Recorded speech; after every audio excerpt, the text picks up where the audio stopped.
welcome to our viewers in the U.S. and around the world. I'm Ivan Watson in Christchurch, New Zealand.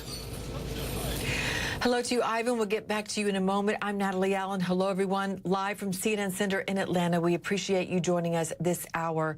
We have the latest now on the New Zealand terror attack developments for you. Within the next few hours, we have been told bodies of the victims will start being returned to families. They hope to have all the remains turned over by Wednesday. In a news conference a short time ago, New Zealand's Prime Minister said a copy of that hate-filled manifesto was sent to her office just 9 minutes before the rampage began. Also, the country's cabinet will meet on Monday to discuss changes to the country's gun laws. I've already said there will be gun law changes, and there will be. The nature of those changes, I'm looking to move on as quickly as we can, but I do need to talk them through with Cabinet, and then we'll look to share them publicly as soon as we're able.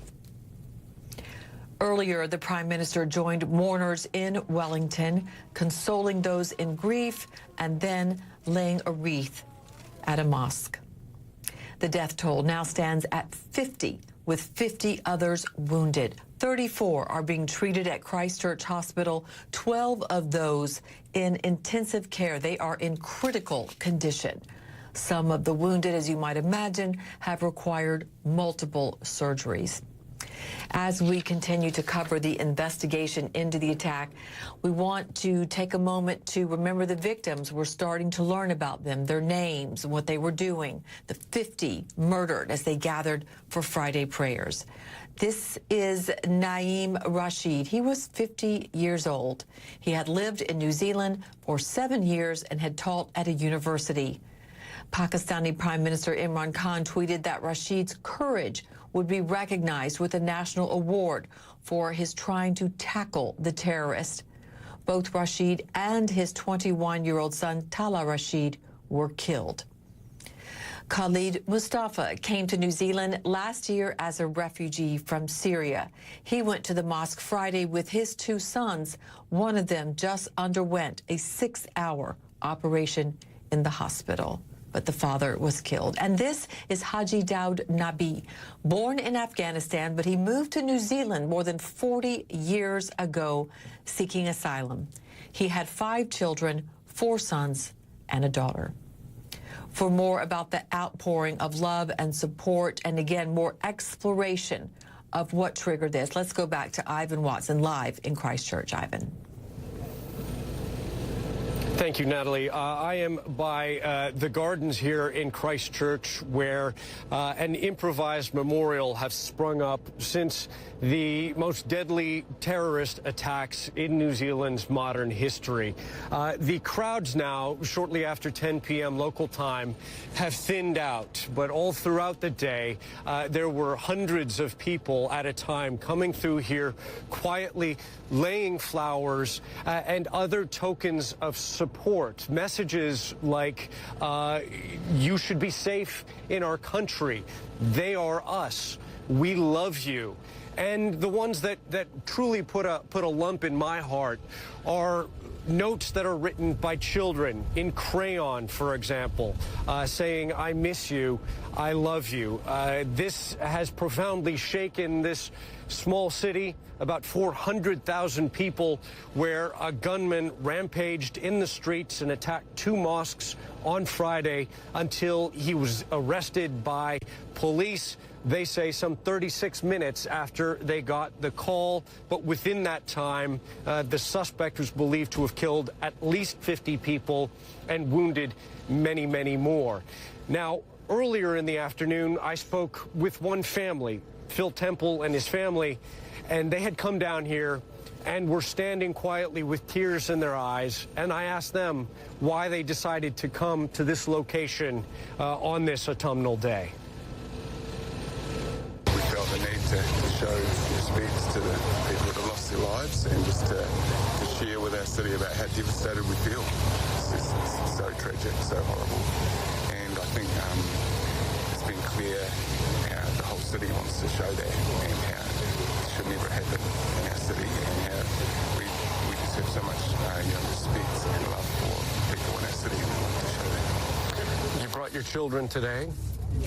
Is that important for you? Absolutely. Like, the kids need to understand what's happening here. This isn't okay. It can't happen in the world, and it's devastating that it's happened in our little corner of the world, but it's not okay.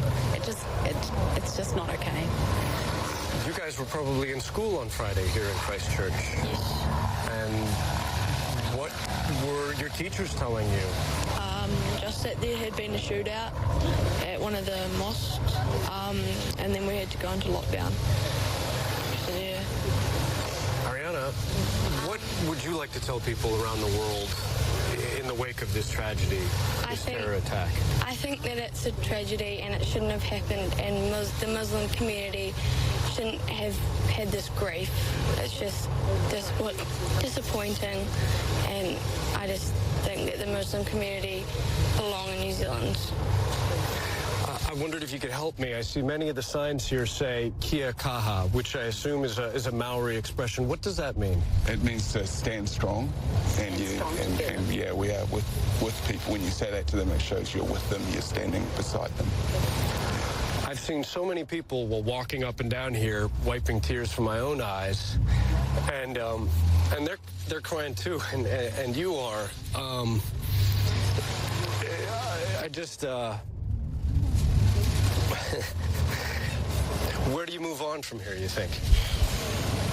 I guess, yeah, the messages are about the love we have for each other and how we want to show that, and I guess with time that will help people support the people that are grieving and that have lost people and help them rebuild their lives, and I hope we can, follow through with what people are saying and showing.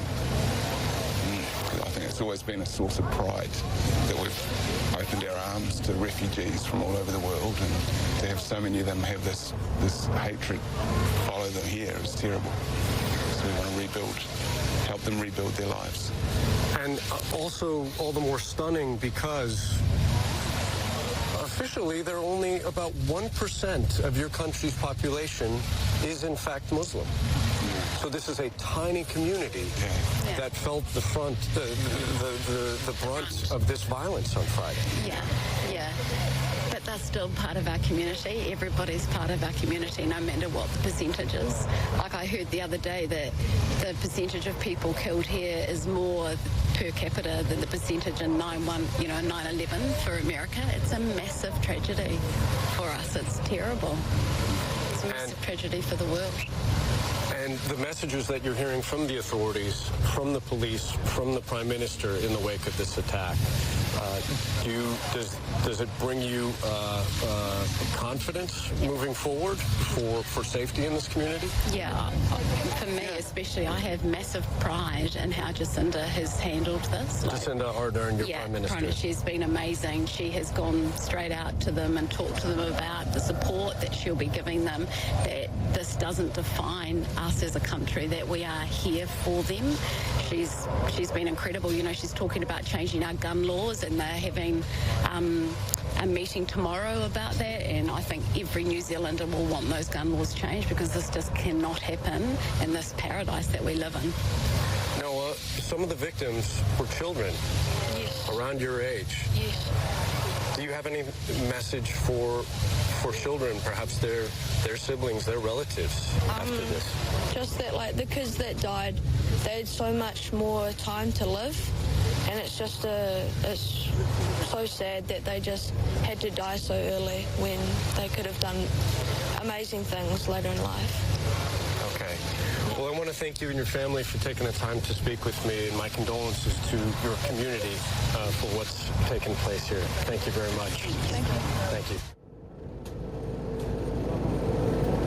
That's an excerpt from one family that were here. It is impossible not to be moved in the presence of some of these messages that you see here.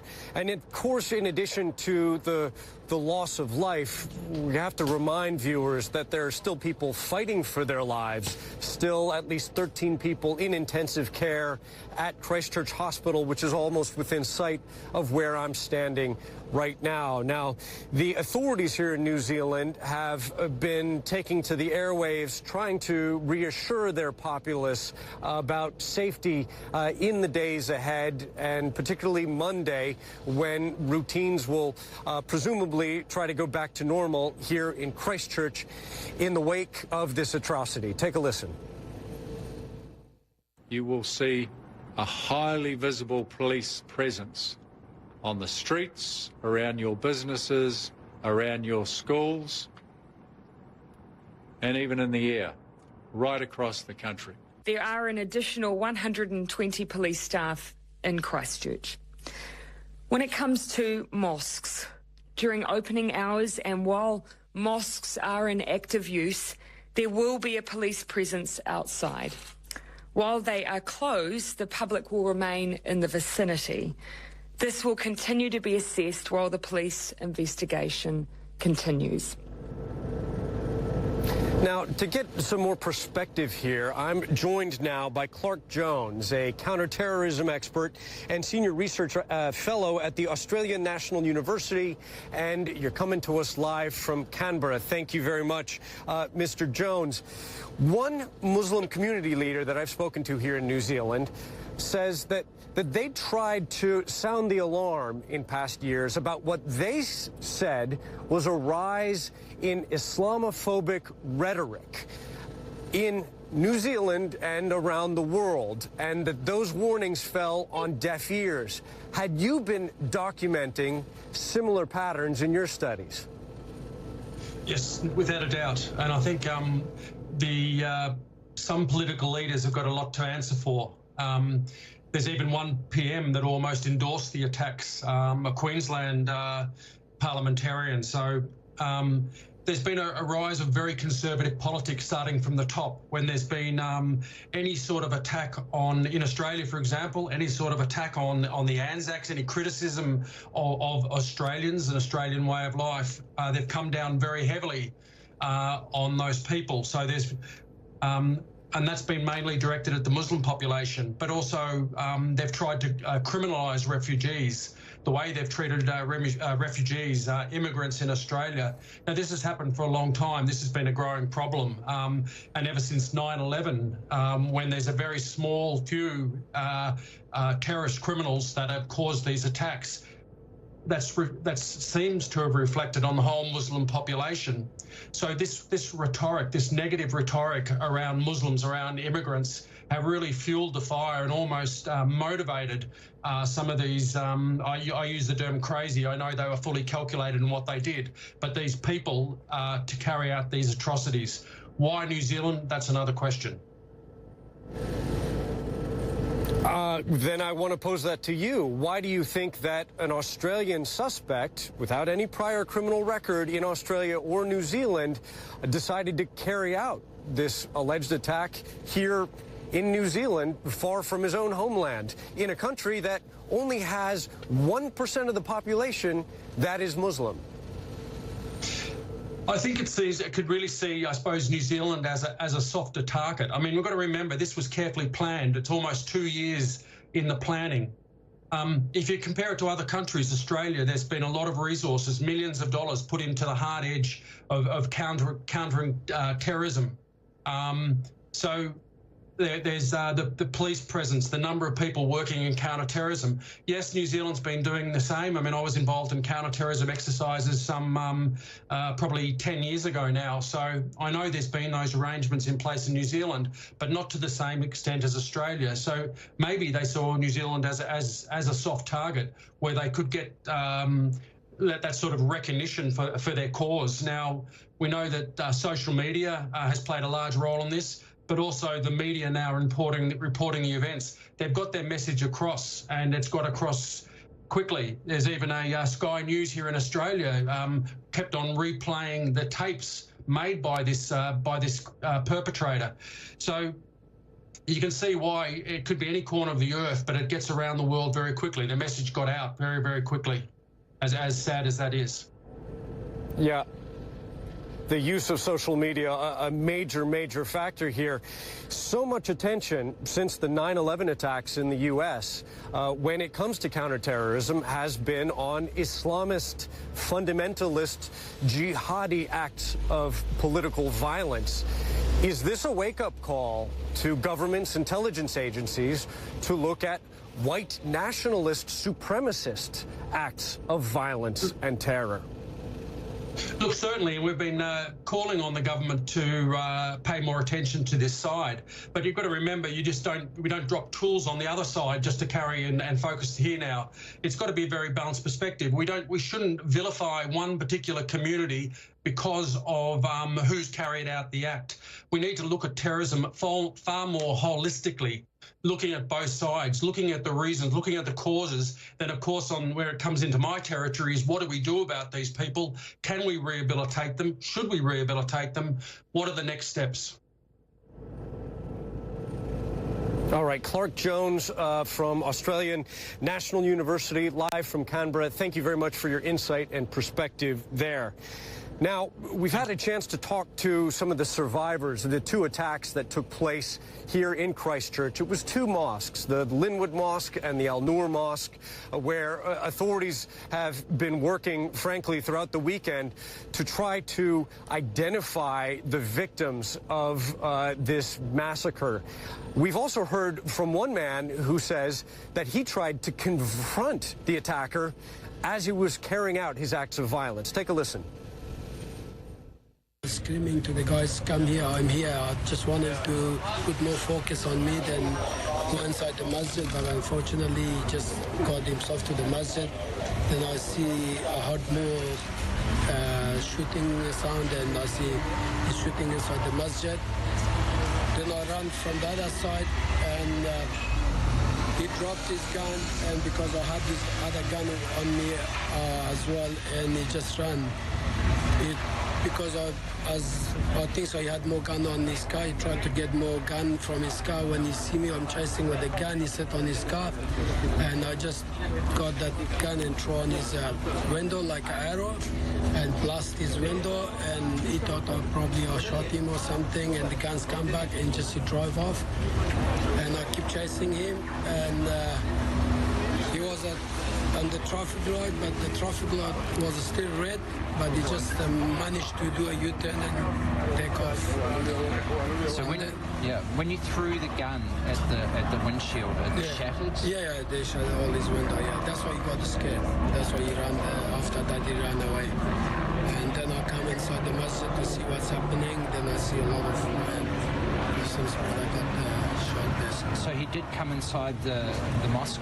Because what's happened, I didn't know he was inside the mosque or not, because I was on the other side near the car park. I was yelling at him, but I could see he was keep shooting at the people inside the mosque because he wasn't nowhere else. Then when I come inside the things, then I find out he was. I come to the front of the door of the mosque and he started shooting.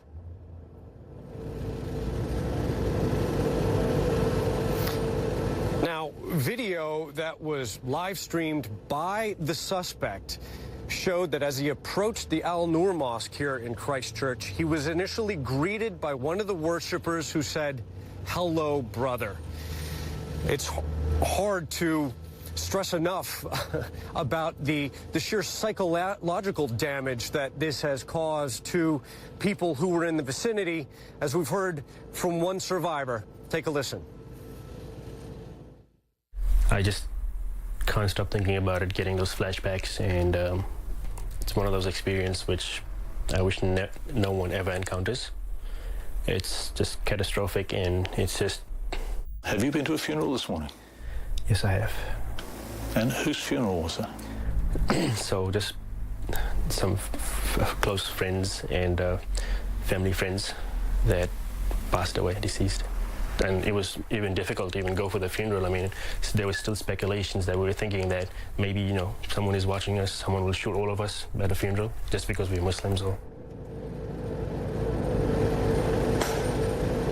These psychological trauma here is something that this community will be wrestling with for some time to come. The government has promised to provide mental health experts to help people through this process, but we're just at the tip of the iceberg and in the very beginning of that stage in the aftermath of these terror attacks. Back to you, Natalie, at CNN Center. Ivan, thank you so much. We certainly can get a sense of what people are dealing with, the depth of their despair from your interviews. We really appreciate it. We'll see you again. And still ahead here, a significant development in the investigation into the crash of Ethiopian Airlines Flight 302. We'll tell you about that. Plus, we'll go back to New Zealand, a country in shock and mourning. Earlier, members of what's called the Black Power Gang performed an emotional haka. That's a traditional Maori dance. It was in tribute to the victims.